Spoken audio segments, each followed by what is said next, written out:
우리가 이제 도수분포표다 그래서 통계에 대한 전반적인 내용을 쭉 공부를 해오고 있는데 그 중에서도 상대도수라고 하는 것이 어떤 것이고 또 그것의 그래프를 어떻게 만들어내고 그 의미를 좀 더 구체적으로 살펴보면 어떤 때 활용이 되는지 이런 것들을 살펴볼 수 있거든요. 그래서 이제 오늘의 키워드 같이 한번 조사해 보도록 할게요.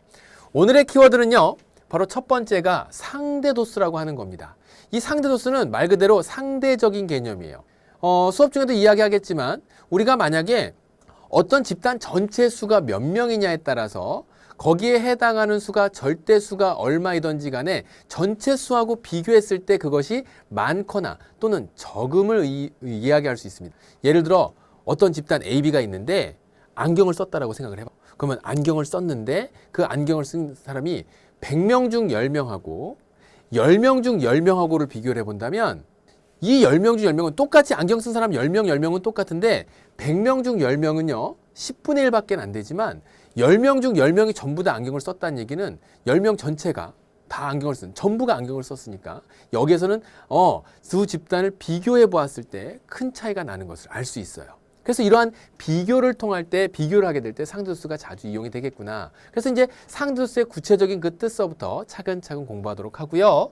자, 그 다음에 이제 상대도수 분포표. 우리가 도수분포표 만든 것처럼 상대도수에 대한 도수분포표를 만들면 그것을 상대도수 분포표라고 한답니다. 나가서 상대도수를 이용한 평균을 한번 구해보도록 하는데 이 평균이라고 하는 것은 우리가 전체 별량의 합을 별량의 개수로 나누는 것으로 생각을 했더니 이게 상대수를 이용한 평균은요, 그것보다 훨씬 더 간단하게 만들 수 있겠더라. 지금 생각하기에는 상대수 분포표를 통해서 각각의 도수를 찾아내고 그 도수를 찾아낸 걸 또 막 계급값이랑 곱해야 되고 뭔가 복잡한 계산이 될 것 같다라는 생각이 들지만 상대도수가 갖고 있는 그 특징 때문에 전체 도수로 해당하는 그 계급의 도수, 특정 어떤 부분의 도수를 나눠 놓은 것으로 상대도수를 나타내기 때문에 이미 전체로 나눈 것을 이용해서 쉽게 그 평균을 구할 수 있다. 자, 그 다음 마지막 그 상대도수의 분포 그래프. 분포표를 만들 수 있다면 분포 그래프를 정리할 수 있겠죠. 그래서 상대도수 분포를 이용한 히스토그램도 만들 수 있고 그것을 이용한 옳지 도수분포 다각형 또한 정리해 볼 수 있죠. 그래서 상대수 분포를 이용한 그래프 같이 한번 오늘 내용으로 키워드 정리. 자, 이렇게 해서 이제 크게 키워드 살펴보았으니까 우리가 본격적으로 그 첫 번째 내용, 오늘 배울 상대도수에 대한 개념 출발하도록 할게요. 자, 그러면 제목에 나와 있는 것처럼 첫 번째 상대도수 이렇게 싹 적어 놓도록 할게요.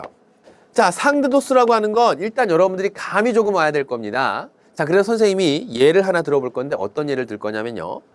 A반 학생들, B반 학생들을 대상으로 안경을 쓴 학생들을 조사를 했어요. 안경 쓴 학생들을 조사를 했는데 A반 학생들은 몇 명이냐면 25명이 안경을 썼다라고 했고요. B반 학생들 또한 25명이 안경을 썼구나라고 했어요.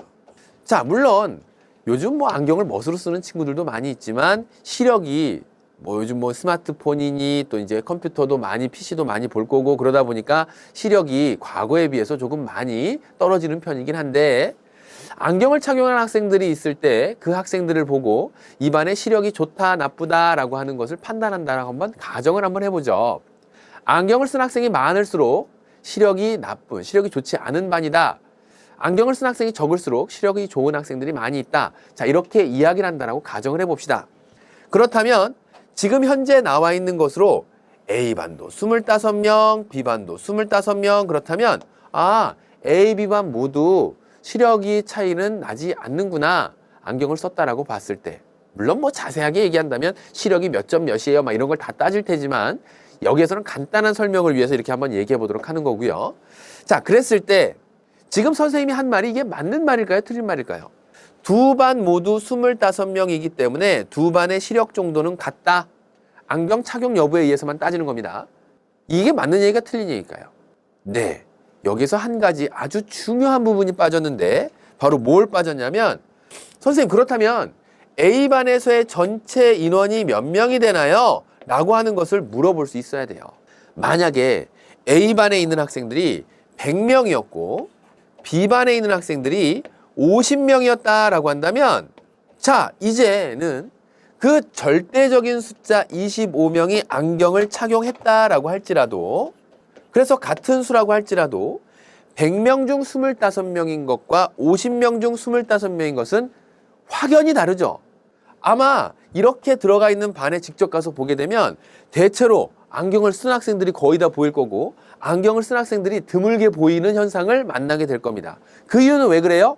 전체 인원 중 뭐가 25명만이 안경을 썼으니까 4분의 1, 즉 100분율로 나타내면 25%. 그 다음에 여기에 나와 있는 50명 중에 25명이 안경을 썼다라고 한다면 50분의 25명이 안경 썼으니까 절반인 2분의 1, 즉 100분율로 나타내면 50%. 자, 이렇게 계산이 되더라 그 얘기예요. 그러면 전체 인원까지 딱 놓고 본다면 아하, 이제 드디어 A반 학생들이 B반 학생들보다는 시력이 좋은 학생들이 많이 있겠구나. 시력 면에서는 A반이 우수하겠구나 라고 하는 것을 알 수 있더라라는 걸 정리할 수 있어요. 절대적인 숫자 25명. 자, 그럼 이때 필요한 게 바로 뭐라고? 옳지. 오늘 이야기하게 될 상대 도수입니다. 여러분들 교환에 정리해놨죠? 뭐라고 정리해놨냐면 각 계급의 도수가 전체 도수에서 차지하고 있는 비율, 전체 도수에 대해서 차지하고 있는 비율, 그러다 보니까 그 어떤 계급의 상대 도수라고 한다면 그 어떤 계급의 상대 도수는 전체 도수분의 도수로 그 계급의 도수를 나눠주면 돼요. 그 계급의 도수.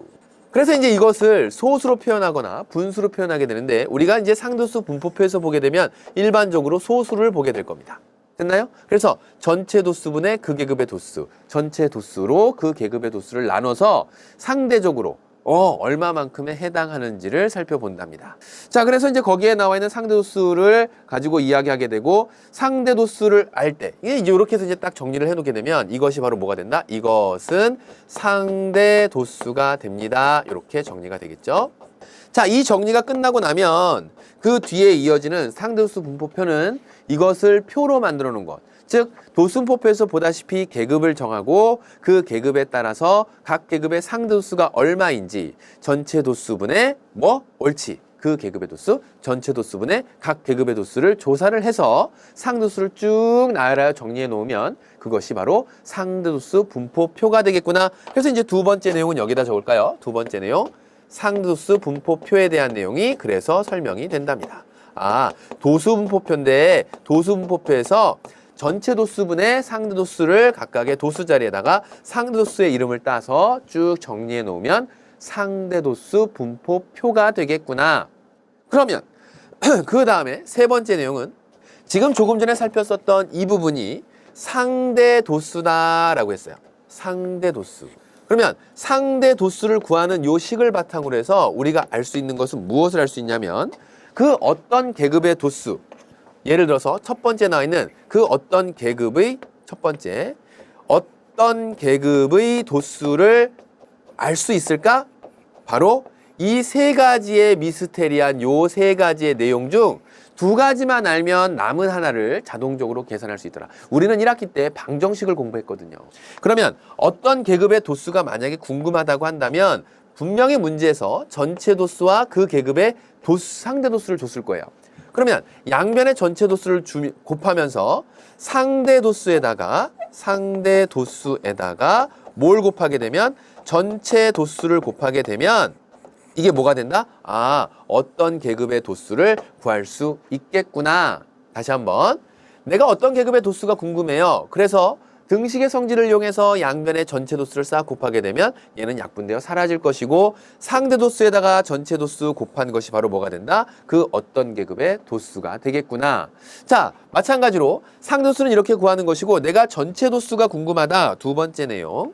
전체 도수가 어떻게 구해질지 궁금하다라고 한다면 이 전체 도수는 그래요. 바로 여기에 나와 있는 내용으로 상대 도수로 어떤 계급의 도수를 나눠주면 됩니다.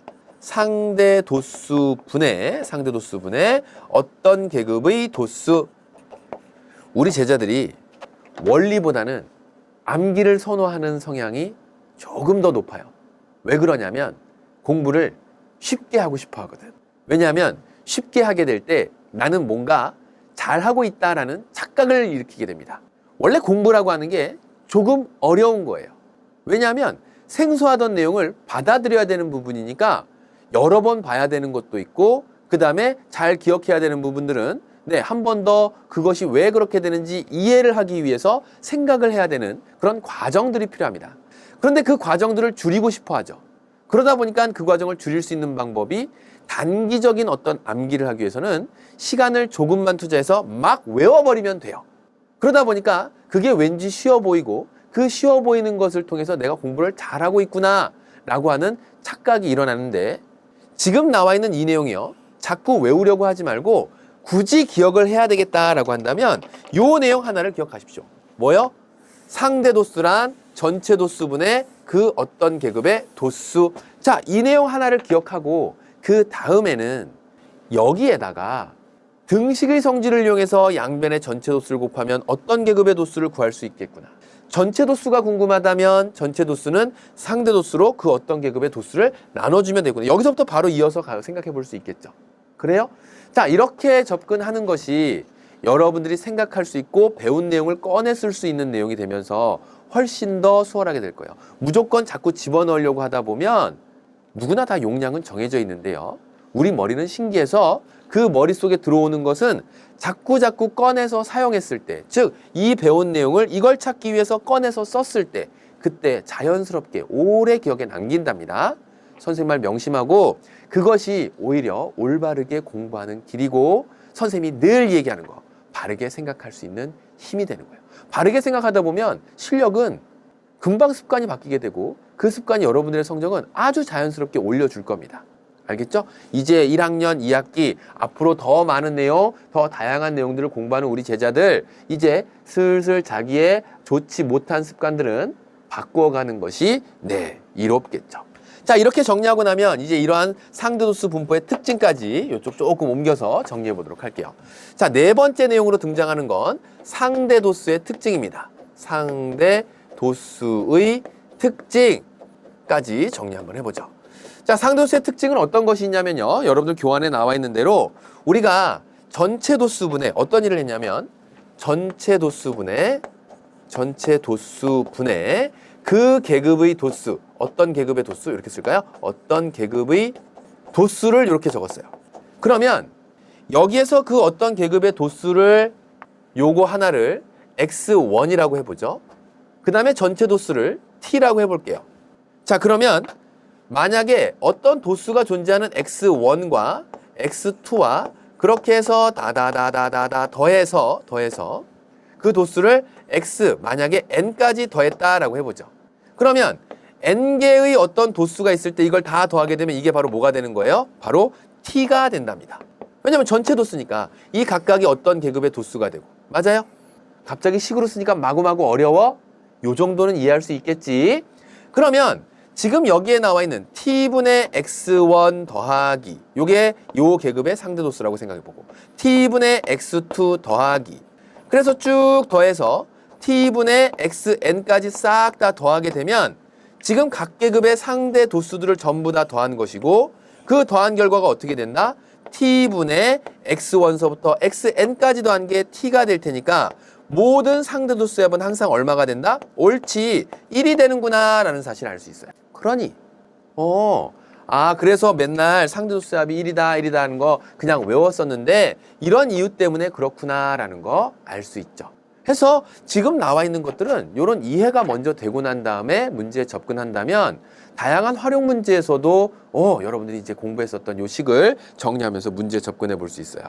자, 그 다음에 이제 도수의 총합이 다른 두 가지 이상의 자료 분포를 비교하게 될 때, 조금 전에 안경 쓴 거 선생님이 이야기했죠? 해서 전체 도수분에 해당하는 그 계급의 도수를 살펴보았을 때 그 계급의 상대 도수를 보고 두 서로 다른 집단을 비교해 볼 수 있더라. 뭘 가지고? 상대 도수를 가지고.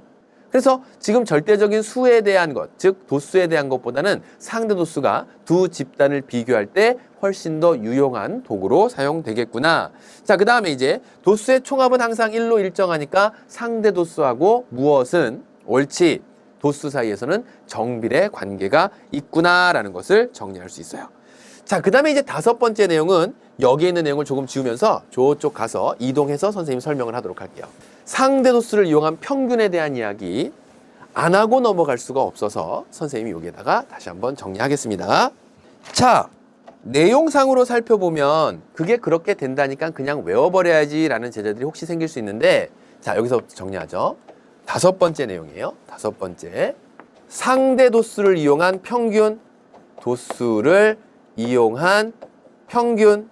자, 도수분포표를 하나 자그맣게 써보고 선생님이랑 같이 한번 한 3개의 계급 정도만 정리를 해보도록 할게요. 예를 들어서 10 이상 20 미만, 20 이상 30 미만, 30 이상 40 미만. 자, 요렇게만 한번 나타내 보도록 하죠. 그리고 그 계급의 도수가 2, 3, 2, 5, 3 이렇게 할까요? 2, 5, 3 해서 그 합이 10. 자, 요렇게 정리해 봅시다. 그럼 우리가 이제 평균을 구한다고 한다면 어떤 일을 하게 되냐면 여기에 있는 계급 값에다가 곱하기 도수 이렇게 하죠. 그러니까 15 곱하기 2를 하게 될 거고, 그 다음에 25 곱하기 5를 하게 될 거고, 35 곱하기 3을 하면서 여기에 나와 있는 이 값들을 전부 다 더해서 10으로 나눈다면 평균이 구해지는 거예요. 그죠? 그러니까 얘는 30, 얘는 얼마니? 5, 25, 125, 그 다음에 5, 3, 15, 15에다가 3, 3은 9, 105 이렇게 되나요? 그래서 쭉 다 더하니까 0, 그 다음에 6, 260. 그래서 평균이 얼마? 26. 260을 10으로 나눠서 평균을 구한답니다. 26. 자, 지금처럼 이렇게 평균을 구하는데 여기에서 선생님 상대 도수를 이용한 것 같아 가르쳐 준다면서요. 자, 얘가 얼마만큼 간단해지는지 보세요. 상대 도수를 이용해서 구하게 되면 지금과 같은 경우에 봐요.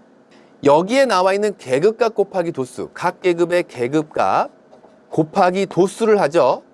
그죠? 이런 것들을 총합을 구하지 않겠습니까? 그리고 나서 총 도수로 나누죠. 요 과정을 선생님이 분리해서 한번 적어보도록 할게요. 어떻게 분리를 할 거냐면 계급값 15 곱하기 2 했던 것을 더하고 계급값 25 곱하기 5 했던 것을 더하고 계급값 35 곱하기 3 했던 것까지 더해서 10으로 나누는데 이 10을 각각 더하기 전 이쪽, 이쪽, 요쪽, 요쪽, 요쪽 상황으로 이렇게 옮겨 보겠습니다. 전체를 10으로 나누는데 그 가운데가 플러스 이렇게 연결되어 있으니까 10분의 15 곱하기 10분의 25 곱하기 5, 10분의 35 곱하기 3. 자, 이렇게 정리를 했다라고 가정해 보죠. 지금 나와 있는 내용이 이 내용 아니겠습니까? 그랬을 때 어디서부터 어디까지? 여기에 나와 있는 10분의 2, 여기에 나와 있는 10분의 5, 여기에 나와 있는 10분의 3. 요 녀석이 각각 뭐가 되는 거예요? 이 각 계급의 옳지 상대 도수가 되더라 그 얘기예요. 요 녀석들이 상대 도수. 그러니까 만약에 지금 여기에 상대 도수로 뭐가 나온다면 0.2다, 0.5다, 0.3이다 라고 이렇게 상대 도수가 나왔다면 잘 보니까 지금 나와 있는 여기에 평균이라고 하는 것은 상대 도수를 이용해서 구하게 되면 계급값, 각 계급의 계급값 곱하기 그 계급의 상대 도수 한 것들에 뭐가 된다? 총합이 되더라 그 얘기예요. 계급값 곱하기 상대 도수의 총합. 그러니까 뭘 나눌 필요가 있어요, 없어요? 나눌 필요가 없답니다. 그러니까 지금 현재 나와 있는 이 내용은 상대 도수를 이용해서 평균을 구하게 될 때 계급값 곱하기 상대 도수의 총합으로서 뭘 구할 수 있다? 옳지. 상대 도수를 이용해서 평균을 구할 수 있겠더라라는 겁니다. 그러니까 굳이 바꿀 필요가 있을까 없을까? 바꿀 필요가 없어요. 이렇게 상대 도수가 나오고 얘가 안 나왔으니까, 얘가 싹 안 나왔으니까 지금 상대 도수 분포표가 나왔다고 해서 그 합이 1이라고 이렇게 딱 나와 있대. 전체 10명을 조사했는데 그런데 지금 이것을 보고 어떡하지? 고민할 필요 있어요, 없어요? 심지어는 전체 도수가 몇 명인지 주지 않더라도 계급값 곱하기 상대 도수, 계급값 곱하기 상대 도수, 계급값 곱하기 상대 도수 그것들을 총 합쳐서 얼마로 찾게 되면 그게 바로 뭐가 나온다? 옳지. 바로 평균이 그대로 나온다더라. 볼까요? 25 곱하기 0.2. 15 곱하기 0.2 하게 되면 얼마? 3. 15 곱하기 0.2 하면 3. 그 다음에 25 곱하기 0.5 하게 되면 얼마? 12.5. 그 다음에 이 35 곱하기 0.3 하게 되면 10.5. 그래서 얼마? 26. 딱 하고 나오죠. 오, 상대도수를 주면 평균을 구하라고 했을 때 시간이 꽤 많이 걸릴 것 같은데, 왜냐면 일일이 다 도수를 찾아야 될 것 같은 그런 불안함이 확 밀려왔다고 한다면 이제 그런 걱정할 필요 없이 뭐 하면 되겠더라? 상대도수 각각에다가 계급값, 각 계급의 계급값들을 곱해서 주르륵 다 더해버리면 그것이 바로 뭐가 된다? 평균이 되겠구나 라는 사실을 알 수 있답니다. 자, 이제 이어서 상대도수를 좀 더 보기 좋게 나타낸 상대도수 분포 그래프에 대한 내용 같이 살펴보도록 할게요. 우리가 도수분포 그래프 공부했죠? 그래요. 도수분포에 대한 그 그래프로 표현되는 것이 히스토그램도 있었고 도수분포 다각형도 있었어요. 그럼 도수분포 다각형을 그리듯이 상대도수 분포의 그래프를 그린다라고 한다면 거기에서 바뀐 점이라고 하면 계급도 그대로 있고 그 다음에 도수에 대해서 도수가 아니라 뭐가 나온다? 상대도수가 등장을 하더라 그 얘기입니다. 그러면 거기에 나와 있는 상대도수 분포를 나타낸 그래프를 한번 같이 정리를 해보도록 하죠. 자, 먼저 다음과 같이 이런 상대도수를 나타내는 상대도수 분포표를 볼 수 있어요. 물론 여기에는 상대도수 대신에 도수를 집어넣으면 도수 분포표가 되겠죠.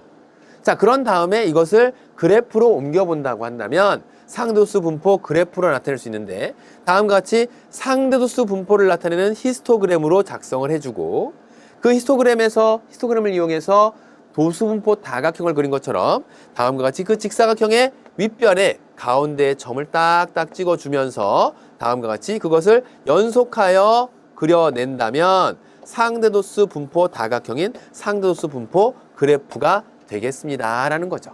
어렵지 않지? 차이점이라고 한다면 도수에서 상대도수로 바뀐 것밖에는 없답니다. 그래서 지금 여기 있는 내용은 가로축에 계급을 쓰는 것, 그 다음에 세로축에 무엇을 쓰는 것? 상대도수를 쓰는 것. 계급을 쓰는 것은 바뀌지 않았고 뭐만 바뀌었다? 세로축에 상대도수를 쓰는 것만 바뀌었더라. 자, 그러면 상대도수 분포를 나타낸 그래프와 가로축으로 둘러싸인 넓이는 계급의 크기와 같다. 자, 이 얘기가 무슨 얘기일까요? 요 얘기가 무슨 얘기가 될까? 바로 계급의 크기, 이거 곱하기 요거, 상대도수. 계급의 크기 곱하기 상대도수. 계급의 크기 곱하기 상대도수, 계급의 크기 곱하기 상대도수. 결국 여기에 나와 있는 도수분포 다각형에서의 상대도수 분포 다각형의 이 상대도수 분포를 나타내는 그래프와 가로축이 이루어내는 넓이는 누구의 넓이와 똑같고 우리가 히스토그램과 도수분포 다각형에서 배웠었던 그러한 직사각형의 넓이와 똑같을 것이고 그 직사각형의 넓이의 합이라고 하는 것은 바로 무엇이다? 옳지. 계급의 크기 곱하기 지금 여기에서는 각각의 상대도수를 곱해서 쭉 더하겠죠. 그래요? 그 더한 것은 상대도수의 총합으로 바뀌겠네. 도수분포 다각형에서는 또는 히스토그램에서는 도수분포 여기에 있는 도수의 총합이 되겠지만 여기에서는 상대도수의 총합이 될 것이고 그 상대도수의 총합이 되다 보니까 어떤 일이 벌어진다? 얘가 어떤 집단, 어떤 내용이 됐던지 항상 그 합은 1이기 때문에 여기에 나와 있는 그 넓이라고 하는 것은 직사각형의 넓이의 합 또는 도수분포 다각형과 그 다음에 가로축이 이루어내는 넓이 이것들은 전부 다 뭐다? 그치. 계급의 크기로 결정되더라 라는 것을 참고 삼아서 여러분들에게 정리해 볼 수 있겠습니다. 됐나요? 거기 아래에 나와 있는 내용이 그 내용이에요. 이해됐습니까? 해서 지금 상대수 분포를 나타낸 그래프는 이미 여러분들이 히스토그램도 배웠고 그 다음에 도수분포 다각형도 배웠고 거기에서 차이점이라고 한다면 뭐만 바뀌었다? 상대도수로 바뀐 것. 무엇이? 도수가 상대도수로 바뀌었다. 그러다 보니까 이제 직사각형의 넓이의 합이라던가 도수분포 다각형의 넓이, 도수분포 다각형과 그 다음에 여기에 나는 가로축이 이루어내는 넓이는 직사각형의 넓이의 합과 같더라 라고 하는 것을 이용한다면 결국 거기에 나와 있는 모든 도수의 총합, 즉 상대도수의 합은 어떤 집단이 되든지 1이기 때문에 계급의 크기가 바로 뭐가 된다? 그 넓이가 되겠다라고 하는 거. 쉽고 빠르게 만약에 문제에서 물어본다고 하면 그 내용을 이해한 상태에서 훨씬 더 빠르게 접근할 수 있겠습니다. 됐죠? 그래서 그 내용까지 전부 다 정리하면 상대도수 분포를 이용한 그래프가 어떻게 해서 문제화되고 있는지 그 문제의 기본적인 내용들을 같이 한번 살펴보도록 할게요.